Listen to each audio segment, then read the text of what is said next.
it over and over. And this is the biggest pot that we had in the house, so that is the one that I just used. So you just continue turning it and stirring for a while, and then you let it boil for like about 15 minutes. So dyes differ. Some dyes you don't have to boil them. Like there's a certain dye that I used to use, and that one is so basically there's a cold dye and a hot dye. So this is a hot dye, and it requires that you boil it.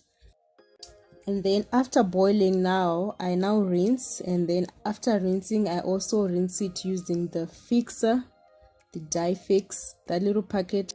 And then after that I now dry it. So this is the jeans before. This is how they looked like, and this is the after. This is the first pair. I dyed 2 pairs of jeans that day. So the next time you want to go and just like maybe buy a new pair of jeans, you may want to consider just buying a little packet of dye and just dyeing your jeans, guys. It's very economic, it's good, like it helps you like save a lot of money because it allows you to wear your jeans for like longer, and then it's really good for the environment, guys. Like buy less and save more.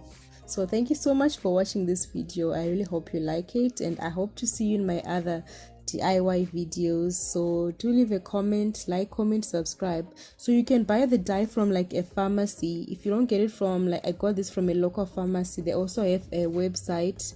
I'm going to leave the link in the description box. Do check that out.